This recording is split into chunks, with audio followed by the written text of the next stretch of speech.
श्रीमन्नारायण नारायण नारायण। बोलिए भागवत भगवान की जय। आप समस्त भक्त वृंदों को मेरा सादर प्रणाम। इस समय श्रीमद् भागवत महापुराण तृतीय स्कंध 28वें अध्याय के 34वें श्लोक से यह प्रस्तुति प्रस्तुत है।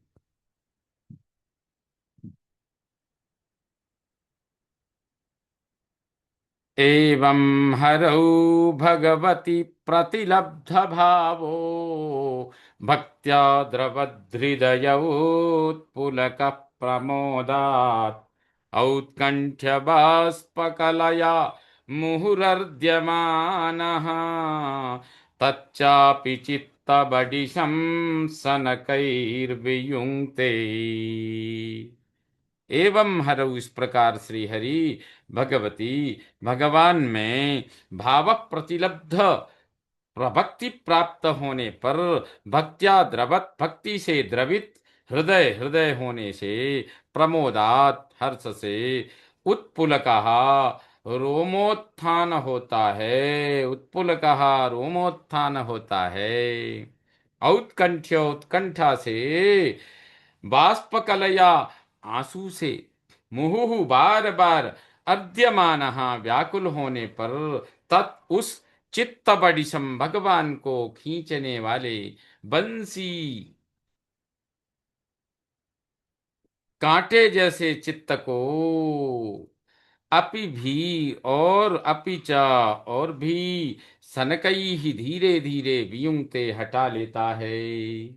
अर्थात कहते हैं इस प्रकार श्री हरि भगवान में प्राप्त भक्ति प्राप्त होने पर, भक्ति से द्रवित हृदय होने से, हर्ष से रोमोत्थान होता है, उत्कंठा से, आंसू से, बार बार व्याकुल होने पर उन भगवान को, उस भगवान को खींचने वाले बंसी कांटे जैसे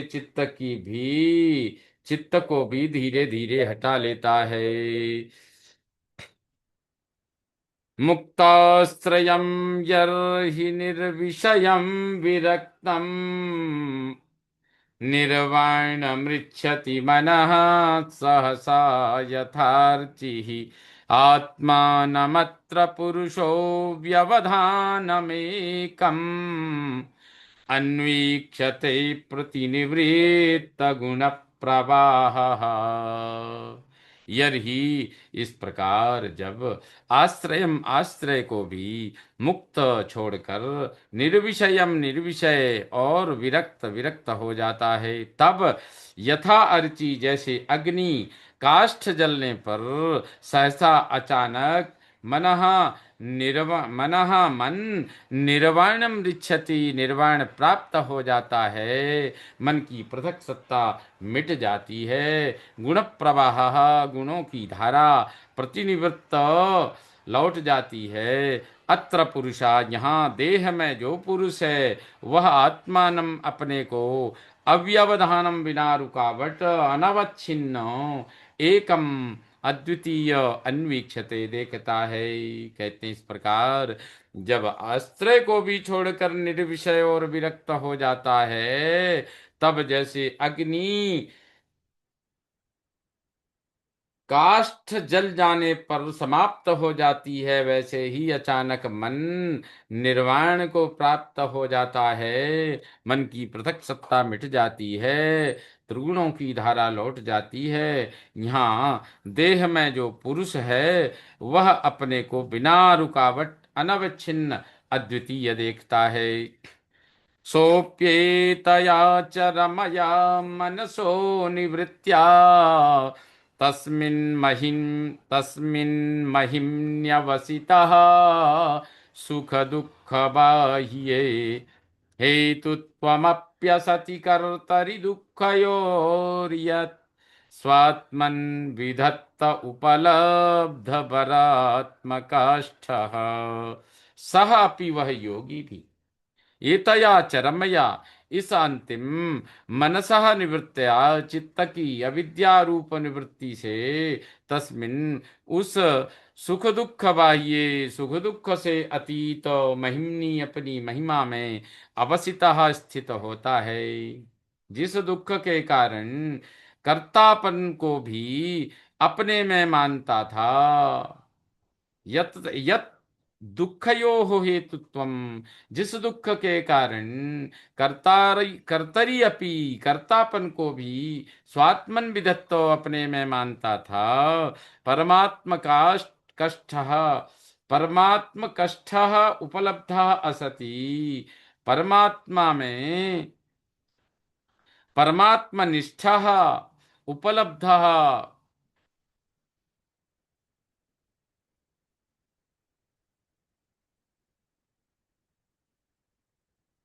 परमात्म काष्ठ, परमात्मा में स्थिति प्राप्त करके उपलब्ध उस कर्तृत्व को असति अविद्या में जान लेता है। अर्थात वह योगी भी इस अंतिम चित्त की अविद्या रूप निवृत्ति से उस सुख दुख से अतीत अपनी महिमा में स्थित होता है। जिस दुख के कारण कर्तापन को भी अपने में मानता था, परमात्मा में स्थिति प्राप्त करके उस कर्तृत्व को अविद्या में जान लेता है। देहं च तं न चरमस्थितमुत्थितं वा, सिद्धो विपश्यति यतोऽध्यगमत्स्वरूपम्, दैवादुपेतमथ दैववसादपेतं, वासो यथा परिकृतं मदिरा मदान्धः। यथा जैसे मदिरा मदान्धः शराब के नशे में धुत, परिकृतम वासः पहने वस्त्र को नहीं जानता, तम चरमः उसी प्रकार उस अंतिम देहम च देह को भी सिद्ध, सिद्ध महापुरुष स्थितम उत्थितम वा बैठे अथवा खड़े, दैवात प्रारब्धवश उपेतम उपस्थित रहते, अथवा दैववशात अपेतम प्रारब्धवश चले गए, मरने को ना विपश्यति नहीं देखता, यतः स्वरूपम क्योंकि अपने स्वरूप को अध्यगमत जान चुका है, वह आत्मा को जान चुका है। कहते हैं जैसे शराब के नशे में धुत पहने वस्त्र को नहीं जानता, उसी प्रकार उस अंतिम देह को भी सिद्ध महापुरुष बैठे अथवा खड़े, प्रारब्धवश उपस्थित रहते अथवा प्रारब्धवश चले गए, जीवन और मरण को, मरने को नहीं देखता, क्योंकि अपने स्वरूप से वह परिचित हो चुका है, उसको जान चुका है। देहोऽपि दैववशगः खलु कर्म यावत्, स्वारम्भकं प्रति समीक्षत एव सासुः, तं सप्रपञ्चमधिरूढसमाधियोगः, स्वाप्नं पुनर्न भजते प्रतिबुद्धवस्तु।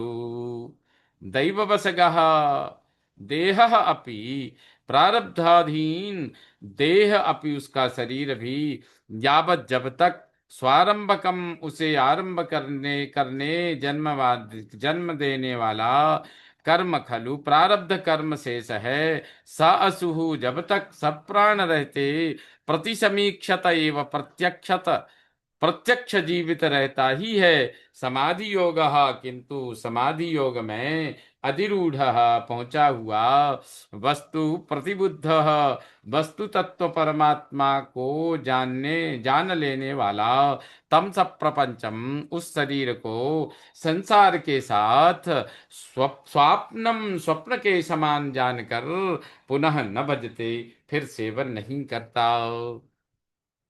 अर्थात प्रारब्धाधीन उसका शरीर भी जब तक उसे आरंभ करने जन्म देने वाला प्रारब्ध कर्म शेष है, तब तक सब प्राण रहते, प्रत्यक्ष जीवित रहता ही है। किंतु समाधि योग में पहुंचा हुआ वस्तु तत्व परमात्मा को जान लेने वाला, उस शरीर को संसार के साथ स्वप्न के समान जानकर फिर सेवन नहीं करता। यथा पुत्राच्च वित्ताच्च पृथङ् मर्त्य प्रतीयते अप्यात्मत्वेनाभिमताद्देहादे पुरुषस्तथा। यथा जैसे पुत्रात् न पुत्राच्च वित्ताच्च, पुत्र से और धन से भी मर्त्यः मनुष्य पृथक प्रतीयते, पृथक अपने को जानता है। आत्मत्वेन आत्म अपना आत्मा, अभिमतादपि मान लेने पर भी, देहादे शरीर मन आदि से, तथा पुरुषा वैसे ही पुरुष पृथक है। अर्थात कहते हैं जैसे पुत्र से और धन से भी मनुष्य पृथक अपने को जानता है, अपना आत्मा मान लेने पर भी शरीर मन आदि से वैसे ही पुरुष पृथक है।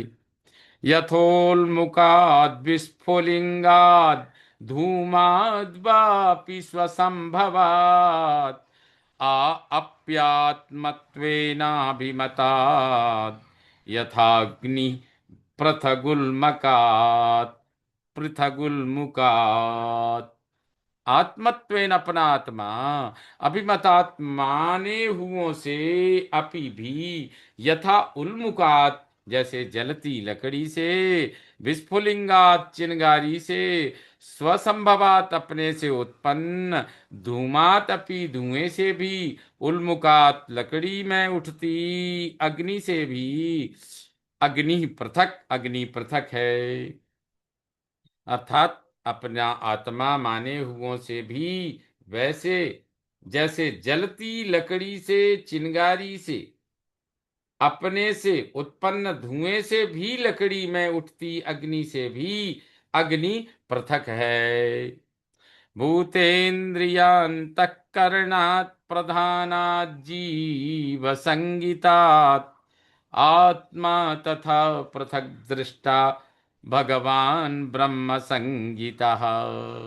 तथा वैसे ही भूतेंद्रिय पंच महाभूत शरीर इंद्रियों, अंतःकरणात् अंतःकरण से, प्रधानादि प्रकृति से, जीव संगीता जिसे जीव कहा जाता है उससे, दृष्टात्मा उसको देखने वाला आत्मा पृथक पृथक है, अलग है। भगवान, वह भगवान ब्रह्म संगीता, उस भगवान को ब्रह्म कहा जाता है। कहते हैं वैसे ही पंच महाभूत शरीर इंद्रियों अंतःकरण से, प्रकृति से, जिसे जीव कहा जाता है उससे, उनको खोज देखने वाला आत्मा पृथक है, वह भगवान ब्रह्म कहा जाता है। सर्वभूतेषु चात्मानं सर्वभूतानि चात्मनि ईक्षेतानन्यभावेन भूतेष्विव तदात्मताम्।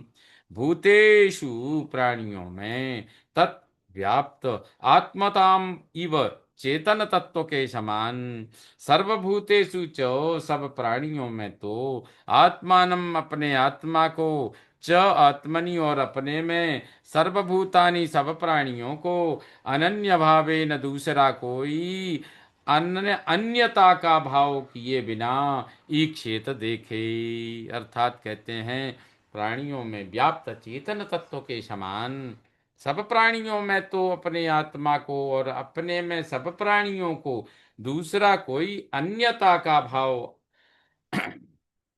किए बिना देखे। स्वयोनिषु यथा ज्योतिरेकं नाना प्रतीयते योनीनां गुणवैषम्यात् तथात्मा प्रकृतौ स्थितः। यथा ज्योति ही एकम स्वयोनिषु, जैसे अग्नि एक होने पर भी, स्वयोनिषु अपने प्रकट होने की लकड़ी में, योनि नाम गुण वैषम्यात उन लकड़ियों के गुणों में विषमता होने से, नाना प्रतीयते अनेक प्रकार अनेक जान पड़ता है, तथा वैसे ही प्रकृतौ स्थिता प्रकृति में स्थित आत्मा, आत्मा शरीर के भेद से अनेक प्रतीत होने लगता है। कहते हैं जैसे अग्नि एक होने पर भी अपने प्रकट होने की लकड़ी में उन लकड़ियों के गुणों में विषमता होने से अनेक जान पड़ता है, वैसे ही प्रकृति में स्थित आत्मा शरीर के भेद से अनेक प्रतीत होता है, लगने लगता है।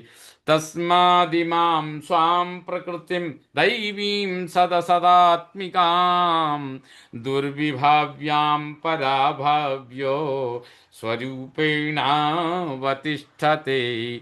तस्मात्, इसलिए, इमाम स्वाम प्रकृतिम, इस अपनी प्रकृति को, दैवीम सत असत आत्मिकाम, दैवीम ईश्वर की, कारण कार्य रूपा, सद असद आत्मिकाम, कारण कार्य रूपा, दुर्विभाव्या अचिंत्य पराभाव्या भगवत कृपा से जानकर स्वरूपेण, अपने स्वरूप में, अवतिष्ठते, स्थित हो जाता है। कहते इसलिए इस अपनी प्रकृति को ईश्वर की कारण कार्य रूपा अचिंत्य भगवत कृपा से जानकर अपने स्वरूप में स्थित हो जाता है।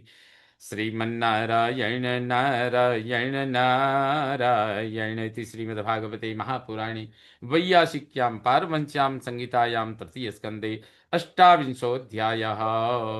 बोलिए भागवत भगवान की जय।